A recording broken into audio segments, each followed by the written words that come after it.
no city in the world can ignore the fact the arts play an important role. And it's not just because the arts are part of the expressive culture of any community, any society. It's because the arts seem to bring something to the very basis of cities or countries. It's the economy. And you all are involved in the arts in some way, in some form. And we thought it would be really wonderful if we could start to kind of dissect this issue of how the arts can play a role in Malaysia and Kuala Lumpur specifically. Loh Nguyen is the head of Kaki Seni. As you know, it's been a very important source of kind of critical feedback on the cultural production that's happened in the city and beyond it. Recently also involved in the resurrection of the Bo Cameroonian Awards, which recognizes the great work that's being done in the art scene here. Bilqis Hijjas is the president of MyDance Alliance, which brings together practitioners in your field and the field of dance, and is also an advocate and kind of activist and an emerging voice in the Malaysian scene. Weng Choy is former artistic co-director of the Substation in Singapore. It's an arts center, and a very influential one. It's small and amidst the huge industry, arts industry that's developed there. He's also an art critic and written extensively about art in Asia, and especially the contemporary art forms. Asmah is Asmah Mohamad. Noor is a senior manager at Pemandu. She is the voice of what the government intends for us, and she's going to be helping us negotiate and frame some of the issues that we're going to be talking about today.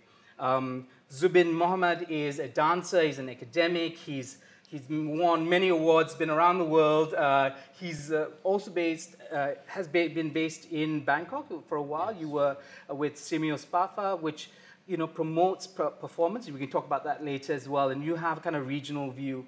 And I think that's been important for us and to kind of bring a comparative perspective to the questions we're going to be discussing today. I, for my part, like to speak on behalf of kind of the audience, the Malaysian public.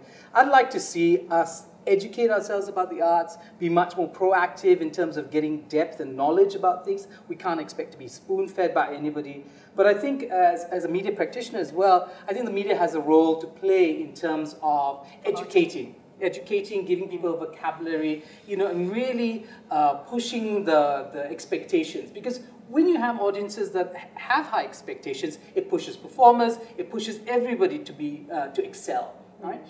Zubin, maybe we could begin with you. What is your wish list? What's on your wish list, right? I think the first thing is to see the transparency in fund giving, one. Two, more spaces for performance of different types of performances. And third, maybe platforms. Like if we were to have Kuala Lumpur Arts Festival, then we should also have the Fringe for the more experimental work. So we have both. We have mainstream, and we also have other creative way of promoting the work of an artist, because a society does not consist of mainstream product. Do you want that driven by government, or do you want that driven by the market? I think who do you see as kind of leading these initiatives? I think the government should lead the way. Of course, the participation could come from private sector, communities, and the artists themselves. So it's really a combination of everyone. Only then it will happen, right? The government provide the facility, and then the market would then make it happen.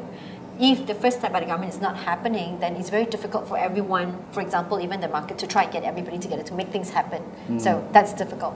Well, the government should have a little bit more courage and vision in its funding, and you talk about transparency. So, for instance, you can identify maybe 12 or 20 key projects, key individuals that deserve a long-term investment, and they should represent a real sort of range. So you have some mainstream stuff that you say, look, you want to really do this kind of mainstream, you're a mainstream theater company, we're going to really support you, and we're going to give you a lot to enable you, and not sort of say, oh, we're giving you startup, and then you can go and then take care of yourself once you spend. Real long-term investment. And then you have to go all the way to something much more fringy and say, hey, look, this is a space that, an art center that enables a lot of fringe, and we're going to fund you a lot, right? So if they can have the courage and vision to say, we will identify all these kinds of things that give a really good sampling of the ecosystem, and then really sort of and then you have this kind of development of leadership within the arts community. And then the government can sort of pull back in terms of articulating what the arts community needs and what is actually going on, but not pull back in terms of support. Right? They don't have to feel, that they have to constantly defend it, because the arts community will be empowered and then they can speak for themselves, but they will always be getting this kind of very, very steady sort of state support. How do we institutionalize this vision and courage? I mean, are there structures out there that we could model our policies on that institutionalize precisely these values, right? Bilqis, you had a suggestion, I remember. Well, I don't, in terms of like institutionalizing these structures, I think obviously there are models out there. I think if you look at any country, any city now, Seoul, Singapore, Melbourne, Berlin, they've all got enabling policies in place. But obviously, just apart from enabling, we have to remove the disenablers, we have to remove the disincentives and the limits. And obviously, censorship is a big issue here. And I think it's something that Malaysian artists would feel much happier about if we knew very clearly where exactly the lines are drawn, what is allowed and what is not allowed. Because at the moment, although the guidelines are there and they are written down, the ones that are written down are so incredibly limited and strict that the bureaucrats don't actually apply them. They apply rules according to their own flexibility and really according to what they think the public is going to do. Because if they think, oh, the public's not going to like this film, there'll be one person who'll stand up and be really angry about it, we'll ban the film. They're not going to take a leadership position and say, this film is fine, this is fine, this is fine, this is fine. I'm sorry if you don't like it, we've said it's fine. But instead they'll say, oh, someone might be angry, so we'll ban it. This one, I don't think anyone's going to see it, nobody will be angry, even though it's the same as that, but never mind, that's okay. So we need clear guidelines. I think one of the things that happens in some places is that you know who's on the censorship board.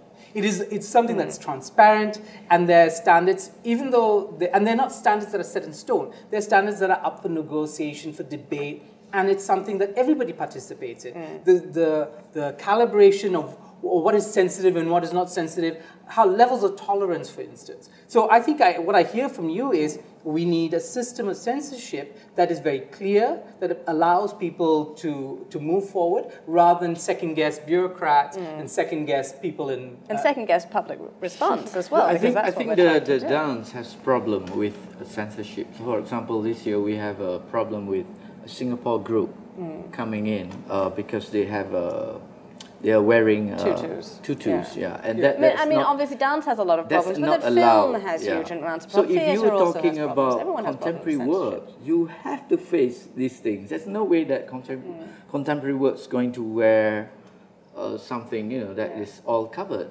So. And Bilqis, you were involved directly in that debacle, right? We could call it the tutu affair, the right? tutu incident, yes. Yeah, the tutu incident. Now, coming out of that incident, are you still optimistic that there's room to grow, that we could learn from that? No, absolutely. I think in the last instance, it was a very positive experience, because I think many facets of the government realized that this is really a problem for us, that they hadn't realized before, and it took something rather big and somewhat embarrassing for them to make this realization, that we need a bit of help here, that we need clearer guidelines, that we need clearer mechanisms for appeal, and that possibly we need different policies in place, different policies for ticket access performances as opposed to public performances, that kind of thing. But the arts community itself should also mobilize a lot more, because, for instance, in Singapore, you had these censorship review committees that were commissioned by the government. And the first one that happened in 1993 basically just said, we'll censor, we'll screw you over. And everybody just said, oh, yes, that's fine, the government knows best. But the next time they did it, the artists told them, go to hell, you're wrong. And so what's really interesting that's emerged is a completely anti-censorship position, but a regulatory position. You want to regulate, but you don't want to censor. Because, I wrote an op-ed piece for the paper that said censorship is always arbitrary, and they went and censored it and said censorship is sometimes arbitrary. Of course, which proves your point. So, but, one of the things is that finally the arts community is becoming much more coherent and consistent in sort of taking positions about how to deal with the censorship question. And that's been still a big struggle to get everybody on the same page within the arts community. That's not to say that everybody has to agree on the same kinds of values, but that they have to feel that what is censorship and what is regulation and what is negotiation.